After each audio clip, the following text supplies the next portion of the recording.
1절에서 11절 마지막 절이 아니고 고린도전서 6장 1절에서 11절 말씀. 자, 찾으셨으면 저거 한 목소리로 같이 읽습니다. 너희 중에 누가 다른 이와 더불어 다툼이 있는데 구태여 불의한 자들 앞에서 고발하고 성도 앞에서 하지 아니하느냐? 성도가 세상을 판단할 것을 너희가 알지 못하느냐? 세상도 너희에게 판단을 받겠거든 지극히 작은 일 판단하기를 감당하지 못하겠느냐? 우리가 천사를 판단할 것을 너희가 알지 못하느냐?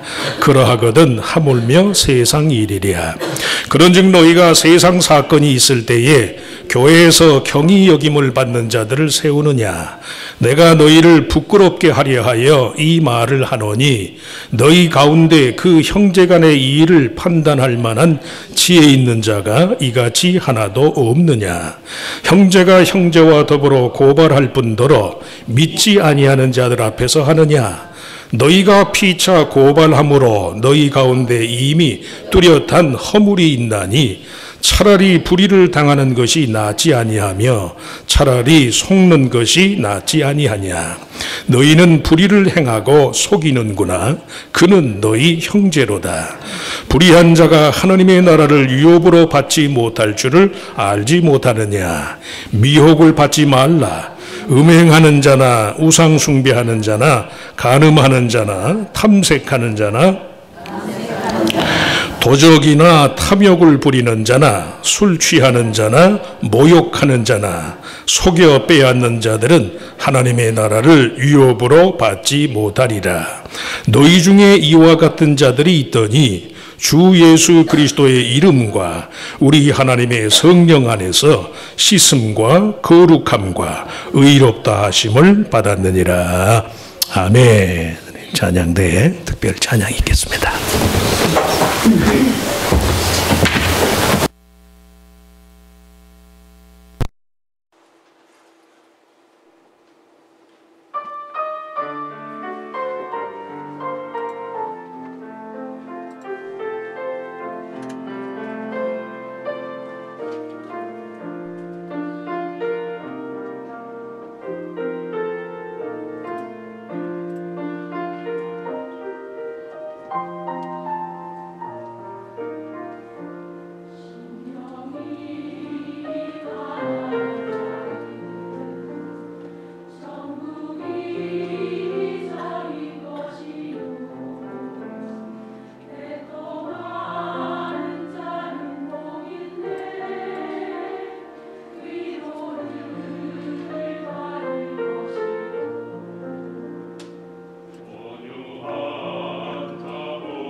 찬양 감사합니다. 자, 우리 같이 읽을 말씀을 가지고 씻음과 거룩함과 의롭다 하심을 받았느니라. 11절 말씀에 씻음과 거룩함과 의롭다 하심을 받았느니라 라는 제목으로 잠깐 은혜를 나누고자 합니다. 우리가 교회를 그리스도의 몸으로 비유할 때 그 말의 강조점은 교회가 단지 유기체적인 기관이다 라는 사실이 있지 않아요. 그보다도 교회가 그리스도의 몸이라고 말하는 것은 그리스도의 대속의 몸, 세상 모든 사람들의 죄와 허물을 사하시기 위해서 하나님 아버지의 뜻을 따라 친히 그 몸을 속죄의 제물로 내어주신 그 몸과 같은 것이다. 유기체라는 인식보다는 대속, 희생제물로서의 몸의 의미가 더 커요. 교회는 모든 믿는 자들이 그리스도 안에서 하나님의 자녀들로서 대등한 지위를 갖는 곳이다.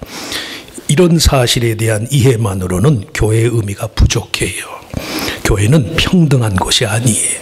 교회는 대속하는 거예요. 대속하는 곳이다. 그리스도의 자기 희생, 용서의 사랑, 그리고 그로 인한 영혼 구원의 역사가 행해지는 것이 교회예요. 교회만을 위한 교회, 생존과 자기 번영만을 목적으로 삼는 식의 그런 교회 생활의 한계가 바로 여기 있어요.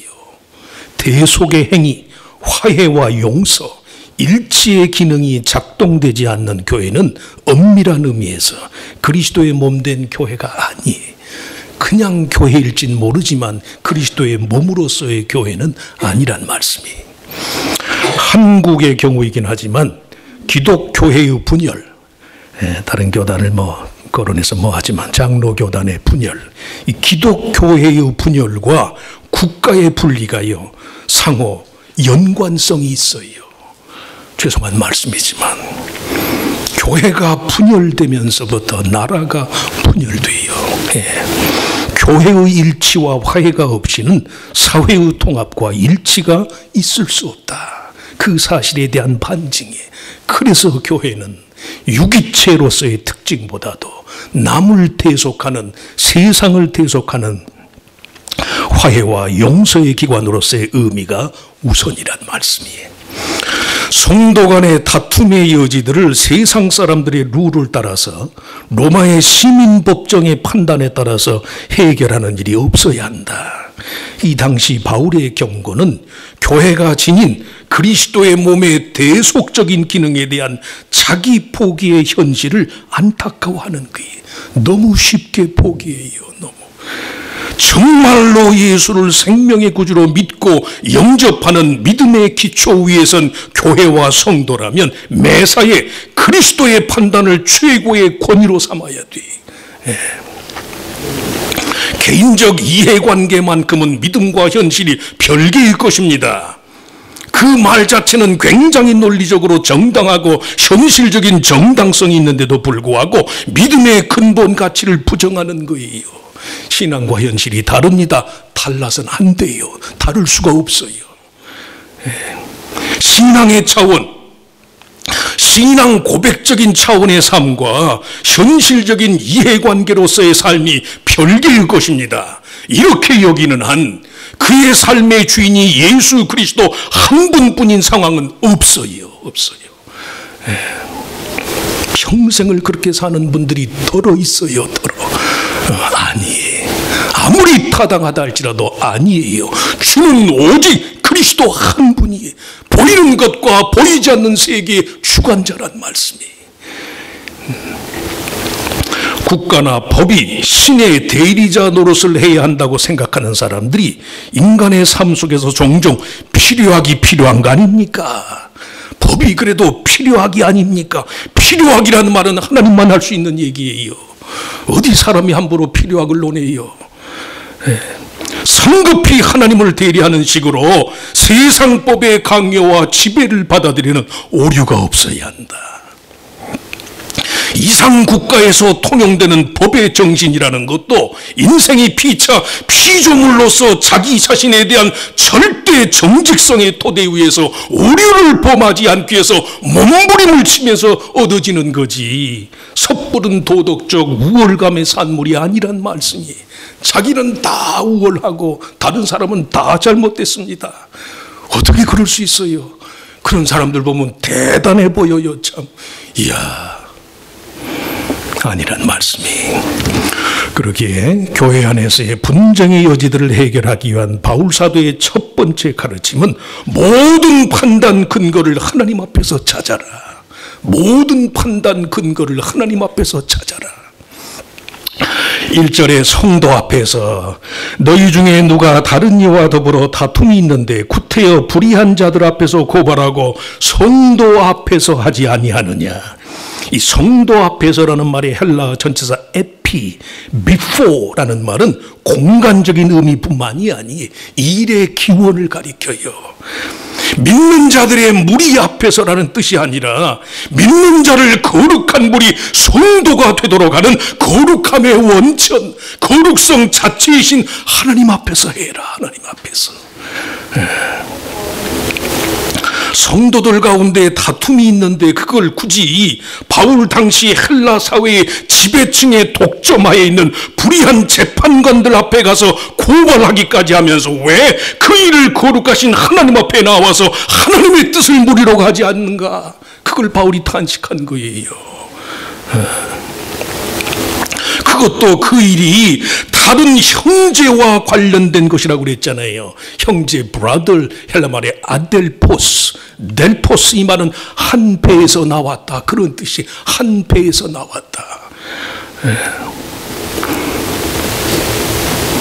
집안의 문제를, 그 집상을, 그 집 사정을 전혀 알지 못하는, 아니 알 수도 없는 세상 사람들에게 가서 판단을 구할 수 있겠느냐? 그 집안의 문제는 집안 사람만 알잖아요. 4절에 당시 헬라 사회의 시민법정의 재판관들에 대한 바울의 평가를 주목할 필요가 있어요. 교회에서 경이 여김을 받는 자들, 그런즉 너희가 세상 사건이 있을 때 교회에서 경이 여김을 받는 자들을 세우느냐. 얼른 보면 교회가 그들을 경시하는 것 같지만 교회가 세상 사람들을 경시한다는 말이 아니에요. 교회를 경시하는 자들, 교회를. 삶의 방식이 그리스도의 대속의 가치와 기능을 무가치한 것으로 여기면서 경시 여기는 자들 앞에서 하나님의 자녀라고 칭하는 자들이 판단을 받아야 하는 이 어처구니 없는 현실을, 그래서 이상 믿음과 현실이 달라서는 안 된다니까요. 그건 교회에서나 그러는 것이죠. 교회에서 그러면 집에서도 그래요. 교회에서. 그 목사가 하는 말이죠. 목사가 하는 말이면 자기가 하는 말이에요. 왜 교회의 말과 세상 말이 다르나요? 같아야죠. 같아야죠. 이중잣대를 쓰지 말라고 그랬는데. 고린도 교회 내 분쟁에는 바로 이 점에 있어서 성도들의 공모가 있었어요. 거룩한 것의 가치, 성도의 거룩함의 원천이 되는 하나님 아버지의 뜻과 계획의 성취인 복음의 가치를 등한시하는 일단의 성도들의 묵시적인 연합과 동조가 있었단 말씀이. 믿었으면 끝까지 믿어야지. 교회에서 믿으면 집안에서도 믿어야지. 교회에서 인정하면 세상에서도 인정을 해야지. 세상에서는 아닌 것처럼.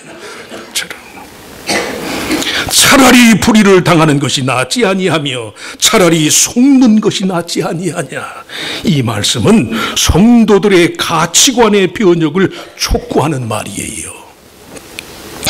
불의를 당하고 속임을 당하면서도 포기할 수 없는 가치가 있잖아요.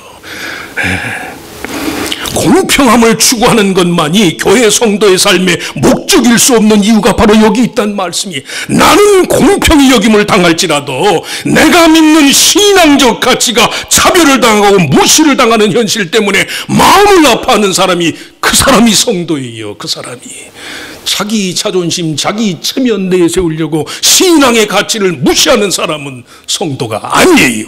아니에요. 저를 포함해서.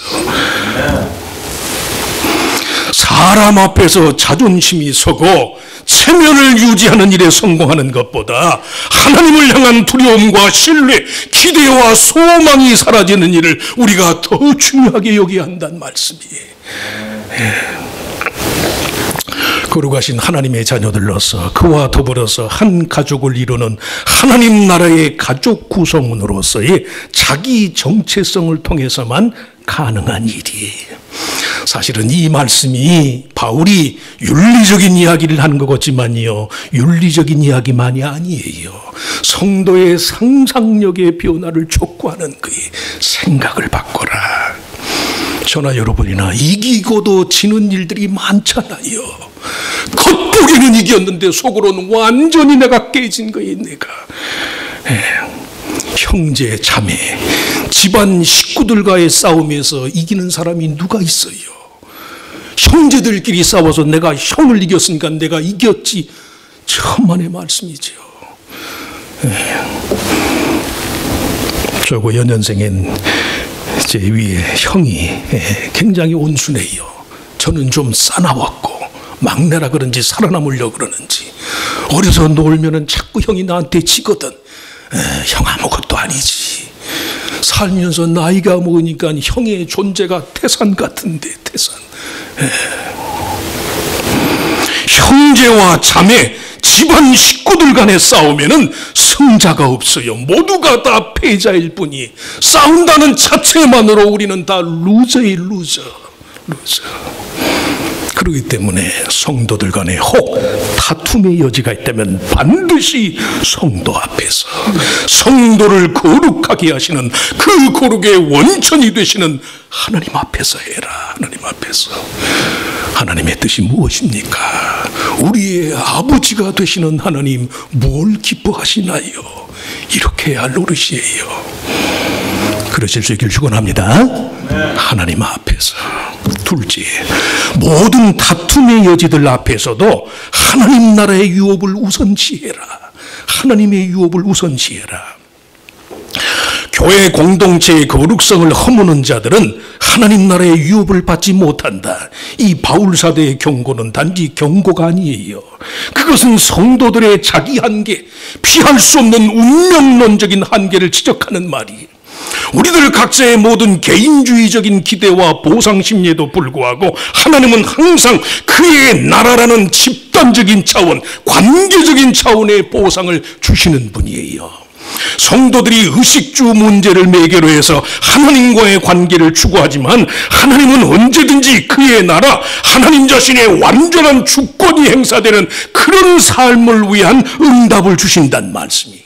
그의 나라, 그의 주권에 완전히 예속되고 복종하는 일 없이 하나님의 복을 구할 수 있는 여지가 없어요.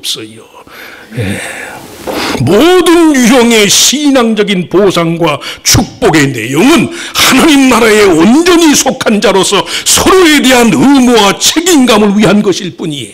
하나님의 뜻에 대한 순종과 그의 뜻을 따라서 살고자 하는 마음의 결심이 없이는요, 하나님의 상급이 없어요. 경험들 하시지요. 기도 응답 받으신 분들은 경험할 거예요. 응답 받고 보니까 내 삶이 다르잖아요. 어떤 식으로든 하나님 안에서 다 관련이 있잖아요. 관련이. 그러니까 기도 응답 받은 사람이 너그러워지지요. 감사하지요. 겸손해지지요. 9절 10절에 나열된 불의하고 미혹된 자들, 하나님 나라의 유업이 없는 자들의 생활 방식의 공통점이 한결같이 개인주의, 이기심, 개별주의. 교회는 이런 것을 추구하는데 나는 나대로, 내 식으로. 모든 다툼의 현실 상황 속에서 하나님 나라의 유업, 그의 주 되심에 대한 인정과 복종을 추구하는 마음만이 문제 해결의 열쇠예요. 그것만이 승리의 비결이란 말씀이에요. 순종은 나중에 하고 사명은 나중에 하고 하나님의 뜻은 나중에 묻고 일단 급하니 하나님 내게 복 주시옵소서. 그런 복은 없다니까. 하나님 나라의 유업을 우선시해라. 아무리 내 식으로 급하고 아무리 내 식으로 자존심이 상하고 아무리 내 식으로 체면이 구겨져도 하나님 나라의 유업, 하나님의 뜻을 우선시해라. 마지막으로 하나님의 의를 자랑하는 삶을 살아라. 오늘 11절 말씀에 성도의 삼중의 차화상, 씻음과 거룩함과 의롭다 하심은 믿음의 삶의 열매를 위한 거예요. 이 세 가지가 전부 성도의 삶 속에서 행해지는 하나님의 절대 가치를 묘사하는 거예요. 굳이 구분을 하자면 씻음과 거룩게 하심의 취지가 하나님의 의롭게 하심을 이루는 데 있어요. 하나님 편에 옳은 것과 그가 의롭게 하신 삶의 가치를 끝까지 보존해라. 그걸 끝까지 간직하고 유지시켜야 할 책임과 사명이 있단 말씀이에요. 화해의 사람으로 부름받았으면 끝까지 화해하다가 가는 거예요. 화해하다가. 변화무쌍한 인간적인 의의 기준을 따라 살 자들이 아니라 하나님 편의 의로움의 가치를 영원토록 유지해가는 절대의를 소유한 자로서 삶을 살아라. 하나님이 한번 좋은 걸 주셨으면 끝까지 좋게 가는 거예요. 좋게. 어제는 좋았는데 오늘은 나쁠 리가 있나요? 하나님께 온 게 아니니까 그렇지요. 너희 중에 이와 같은 자들이 있더니, 이 말에는 인간 본연의 유한한 한시적인 정체성이 들어있어요. 하지만 예수 그리스도의 이름과 하나님의 성령 안에서 씻음과 거룩함과 의롭다 하심을 받았느니라. 이 말에는 성도의 영원한 정체성이 반영되어 있다는 말씀이. 그 둘 중에 무엇이 더 나을까, 무엇이 더 유익할까, 이런 물음보다는 무엇이 더 영원할까. 급한데 그냥 세상 사람처럼 한번 해버리지. 당장에는 그것이 유익해 보이죠. 근데 그건 영원한 게 아니잖아. 하나님이 그리스도 안에서 영원히 우리를 의롭게 하신 그게 속한 게 아니잖아요. 뭐가 당장에 내게 유익할까? 이거 말고 무엇이 더 오래 갈까? 무엇이 더 영원할까? 거짓말을 아무리 많이 해도요, 진실은 드러나요. 아무리 내가 속임을 당해도 하나님 앞에 정직한 사람은 그 정직함이 드러나요. 왜? 역사의 주인이 하나님이니까. 그래서 율법은 길이라니까요. 길. 토라, 이건 길이의 길. 하나님의 길로 행해야죠. 급하다고 미궁으로 빠져가나요? 급하다고. 둘 중 무엇이 더 나을까? 이 물음보다 무엇이 더 영원할까? 어떻게 하는 것이 하나님이 그리스도 안에서 나를 당신의 자녀로 영원히 의롭게 해주신 하나님의 의를 보존하는 길이 될까? 이걸 생각하시란 말씀이에요. 그러면 어지간한 문제의 시시비비는 가려져요. 조금 극단적인 예화가 될는지 모르지만, 작년 11월 말에 한국 뉴스에도 소개가 되고, 미국 $20 재산 털어서 남도운 노숙인 40만 달러로 보답을 받다. 그런 기사 보셨나 몰라.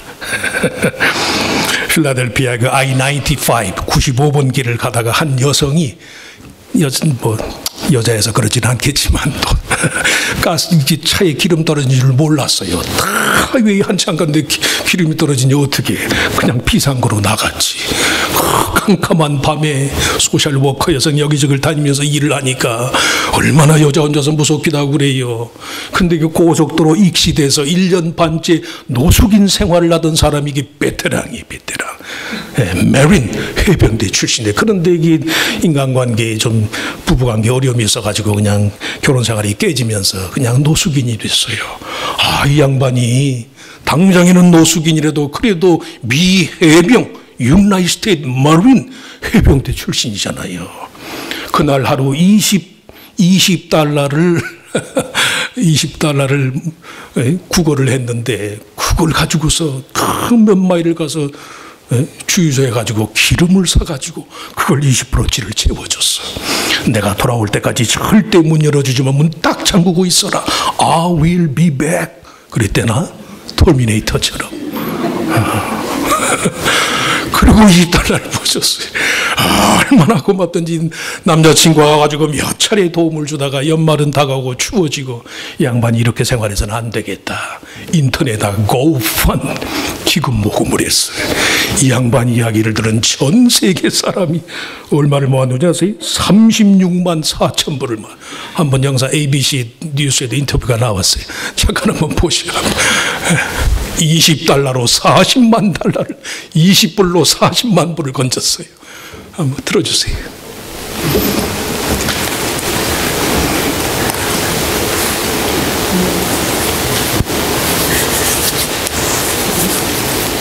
So you're not wearing the glasses because you're Hollywood now. I'm fixing them right now. But it's Johnny Bobbitt Jr.'s face and story that's gone viral, with thousands giving to the Good Samaritan after an honorable deed 2 months ago. I was driving down 95 and ran out of gas. So I pulled over to the side of the road. He walked up and he said, "Get back in the car, lock the doors, I'll be back." Kate McClure says she could tell the man walking up to her off the highway was homeless. Got her gas to help her get back on her way. Wasn't expecting anything in return. Me and my boyfriend Mark went back the next day. He gave him $100. I was ecstatic. That gesture of helping stranded motorists is something Johnny has done countless times. How often would you go to see Johnny? A few times a week. Unknowingly, he was about to get hit with karma. What if we started a GoFundMe for this guy? We set it up in the car on the way home. You're going from zero, literally, to $300 and some odd thousand. It's like winning the lottery. Less than a week ago, Johnny was sleeping under a bridge. Today, he's been given what he calls a second chance. I mean, of course, I want to change my life. I want to give a lot of it away. Will you get a house? Yeah, I'm definitely going to get a place to live. They don't be in a brand new car either. No? No, ma'am. Used car? Absolutely. Maybe truck? Absolutely truck. And Johnny wants to say thank you to all the everyday people giving to him. In 2 weeks, they've received over $360,000 in donations. At one point, Johnny actually asked Kate and Mark, her boyfriend, to stop the fundraiser. 하도 돈이 많이 모금이 돼서 모금을 멈췄어. 한도 끝 없이 돈이 늘어났어. $20 재산 털어서 남도운 노숙인 40만 달러로 보답을 받다. 홈리스라는 퇴역 군인의 현재적인 정체성이 부끄러운 것일 수 있어요. 하지만 위기 속의 사람을 돕는 군인으로서의 정체성. 내가 지금은 원치 않게 홈리스지만은 나는 미국 유나이티드 스테이트 마린, 미국의 군인입니다. 꼭 군인이어서만 그랬겠어요. 선한 마음의 정체성. 무엇이 오래가는 것인가? 무엇이 당장에 내게 유익한가? 이거 말고 무엇이 하나님의 의를 입은 자녀로서 영원한 것인가? 그 정체성에 충실할 것을 말해요. 위기 속의 사람을 돕는 군인의 정체성이 더 견고했고 그것이 그가 받은 귀한 보상의 비결이었단 말씀이에요. 성도가 한 번, 두 번 이해관계에 따라서 하나님에 의해서 깨끗해지고 거룩해지고 의로워진 정체성을 포기할 수 없는 이유예요. 성도의 영원한 자기 정체성, 예수 그리스도 안에서 영원히 하나님의 자녀가 되는 이 영원한 정체성에 충실한 삶만이 나도 구원하고 남도 구원하는 비결이에요. 아쉽다고 막 살아서는 안 돼요. 어렵다고 함부로 취해서도 안 된다는 말씀이에요. 성도의 영원한 자기 정체성에 더욱 충실할 수 있는 삶을 살아야 한다. 그래서 성도가 한 번 의로워졌으면 그 의를 평생 자랑하는 거예요. 자랑. 내게는 의로운 여지가 없지만 그리스도 안에서 하나님이 나를 이렇게 의롭게 삼아주셨으니까 혹이라도 은행심사관에 하나님 내 의로움, 하나님 당신의 자녀로서의 나의 의로움을 지켜주시옵소서. 이런 마음으로 살면 하나님이 도와주시지요. 저거 20불 주면 저 사람 캠페인에서 수십만 불 벌게 해주겠지, 그런 생각이 조금이라도 있었겠어요? 나도 빌어먹은 것, 빌어서 먹었으니까 인생은 너나 하나님께 빌어먹을 수밖에 없는 존재이니 우리 가진 것을 함께 나눕시다. 그 겸손과 절대 정직함이 축복의 통로라는 말씀이에요. 하나님의 의를 자랑하는, 영원한 것을 자랑할 줄 아는 저와 여러분의 삶이 되시기를 주의 이름으로 축원합니다. 축원합니다. 하나님, 성도로서 삶을 어떻게 살아야 할지 해답이 없을 때가 많습니다. 어떻게 해야 이 문제를 해결하고 어떻게 해야 하나님의 평안이 우리를 지배할 수 있을까? 막막해 보이는 여러 가지 삶의 문제들 대할 적마다, 그러기 때문에 바로 이때를 위해서 하나님의 아들 예수 그리스도가 내 삶의 모든 의의 근거가 되신 줄 믿습니다. 이 마음으로 내 방식대로, 내 기분대로, 내 감정 치우치는 대로 하지 말게 하시고, 예수 그리스도 안에서 천에 하나 만에 하나 구별해서 너는 내 것이라 삼아주신 하나님 아버지의 뜻을 깊이 이해하고 주의 마음을 따라 행하는 우리들 모두가 되게 하여 주시옵소서. 분쟁이 있을 수는 없지만 그 분쟁을 빌미로 성도가 하나님과의 관계가 멀어지는 것이 아니라 모든 매사에 성도로서의 최종 판단 근거는 주님께 있습니다. 상한 마음 이대로 하나님이 구하시는 제사는 상한 심령이라 상하고 통해하는 마음을 주께서 멸시치 아니하시리이다. 다윗의 심정으로 상한 마음 그대로 하나님 받으시고 우리를 새롭게 하여 주시옵소서. 삶의 최종 판단 근거를 주님께 구하는 지혜로운 우리들 모두가 다 되게 하시기를 빌고 원합니다. 다른 건 포기할 수 있을지 모르지만 하나님의 자녀로서의 영광의 유업, 예수 그리스도로 말미암은 생명의 약속, 이것은 내가 결코 포기할 수 없습니다. 자존심이 상하고 체면이 구겨지고 인간의 면이 서지 않다 할지라도 믿음으로 하나님 자녀로서의 권세와 이 영원한 것을 지키겠습니다. 그 마음으로 한 번 더 이해하고 한 번 더 받아들여서 하나님의 자녀로서의 영광의 선택, 영광된 일을 계획하고 실행에 옮길 줄 아는 우리들 모두가 다 되게 하여 주시옵소서. 성령으로 충만케 하시어서 우리 시고는 안 되는 것들이 하나님의 영의 감동으로 피차에 이루어져서 이 모든 일로 인한 영광을 주님이 받으시는 복된 성도, 복된 교회가 되게 하여 주시옵소서. 믿사옵고 예수님의 이름으로 간절히 기도하옵나이다. 아멘. 자리에서 일어나셔서 우리 주기도문 송가로 예배를 마칩니다.